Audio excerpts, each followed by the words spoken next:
Imagine showing a robot what to do for just 3 seconds. Beat. And then, well, he just does it. No coding. Just watching. Yeah, it's wild. Let's jump right in. Welcome to today's deep dive.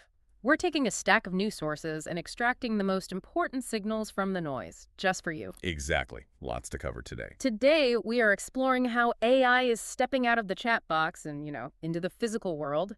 We'll unpack a new robotics model called GEN 1.5. Right. And we'll sift through today's rapid-fire AI updates, including a bizarre data center cooling idea. Yeah, that one is weird. And we'll look at how Claude is autonomously running complex biological labs, I'll be honest. I still wrestle with getting my smart thermostat to listen to me, so handing a robot a tool feels a bit surreal. I mean, the pace is definitely disorienting, but the mechanics behind this shift are, absolutely fascinating. Okay, let's unpack this. Generalist just introduced GEN 1.5, a robot model that learns a physical task from a single 3 to 12-second demonstration. Right, just a tiny video clip. Yeah. It watches the human perform the task, and then it attempts the task almost immediately. Over 10 simple tasks, one demo gave it a 59% average success rate. Which is actually a huge deal. They call it physical prompting. Instead of retraining the robot from scratch, you just drop a short video into its 30-second context window. Let me define that real quick. A Yeah. context window is basically the AI's short-term memory for a task. Exactly. 12 words, spot on. So instead of, writing complex code or mapping strict spatial coordinates for every single motor. It just takes forever. Right. It just holds that visual in its memory, and it infers depth and physics from a flat 2D video. But here's where it gets nuts. Okay. With just 5 minutes of extra data and 10 weight updates, that success rate jumped to 83%. Wow. Yeah. It imitates human hands, it transfers skills from simulation to reality seamlessly, and it can even combine multiple prompts. Whoa. Imagine it just picking up a tool it's never seen during training and improvising on the fly. I know, it's like bridging the sim-to-real gap instantly. The sim-to-real gap. Oh, That's the difference between a perfect digital simulation and the messy real world, right? Precisely. A simulation has perfect physics.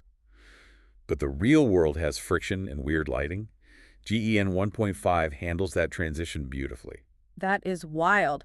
But wait, what is the actual difference between its two learning modes here? The source mentions one-shot versus few-shot learning. Right. Good question. So the one-shot demo is in-context learning.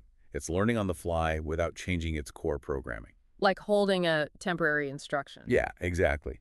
But the few-shot version actually updates the model's weights. That makes it closer to continual learning, permanently updating its brain with new skills, like stacking Lego blocks of data. Got it. So it either holds the memory temporarily or permanently rewires itself. Spot on. And that permanent rewiring is, the holy grail for robotics. So robots are learning physical tasks, but our everyday software agents are also taking more direct action on our behalf. Oh, definitely. We're giving them broader goals now. Here's where it gets really interesting.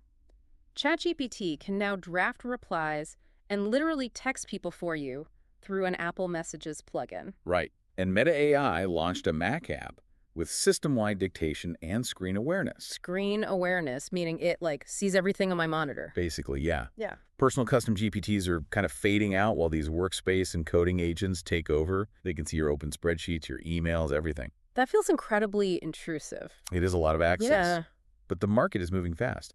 Replit launched a free mode using GPT 5.6 Luna. Which is huge for developers. Totally.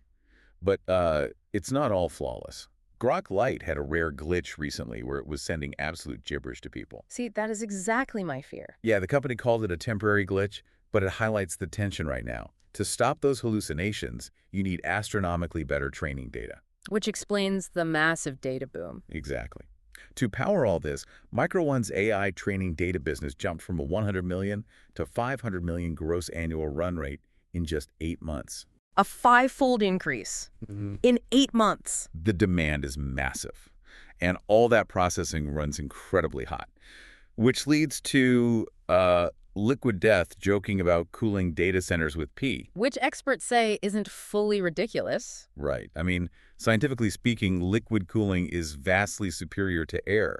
Water absorbs heat exponentially faster. So as the chips get denser, traditional fans just can't keep up. The servers would literally melt. Exactly. It's absurd marketing, but the underlying physics are real. But let me circle back to the texting thing. With ChatGPT directly texting people for you, aren't we handing over a bit too much autonomy? Yes, which is exactly why the source heavily warned you to keep human approval turned on before anything actually gets sent as you. Right. Keep human approval on so it doesn't text your boss absolute gibberish. The human in the loop is still your best defense. Sponsor. We just talked about handing over autonomy for sending texts, but Anthropic is handing over autonomy for scientific research. It's a massive escalation. It really is. Anthropic tested Mythos Preview and Claude Opus 4.8 on autonomous protein design campaigns. It produced working molecules for 14 out of 15 targets. The numbers are staggering. The binding success rates hit 22 to 35%. Anthropic notes the industry baseline is usually just 10 to 15%. So it's literally doubling the industry standard. Yeah. And protein design is basically solving 3D biological puzzles. It's the foundation of drug discovery. But Claude didn't actually mix the chemicals in a physical lab, did it? No. Twist Bioscience and Adaptive Bio handled the actual real-world lab synthesis. But Claude did the heavy lifting. Generating the chemical candidate. Right. Generating candidates, evaluating results, and revising ideas with minimal human direction. It's acting like the lead architect. Exactly. And the speed breakthrough is incredible. In another experiment, Claude Opus 5 analyzed raw instrument files and estimated a sample's purity at 96.4%. And parsing those complex data outputs usually takes forever. It did this in 19 minutes. The lab's normal report takes 4 days. 19 minutes. Beat. Is Claude just acting as a really fast calculator here, or is it actually leading the scientific process? What's fascinating here is it's moving beyond just answering biology questions.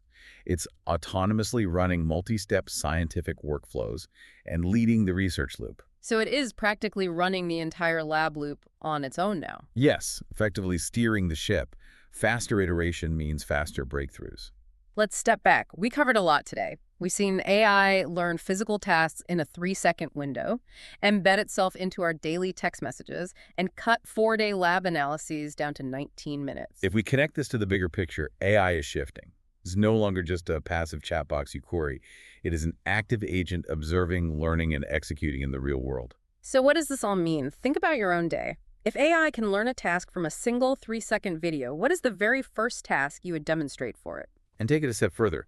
If Claude can design proteins twice as well as industry baselines, what happens when GEN-1.5's improvising robotic hands are paired with Claude's scientific brain in a fully automated lab? 2-sec silence. Something to think about. Thanks for joining us on this deep dive. Stay curious. Outro music.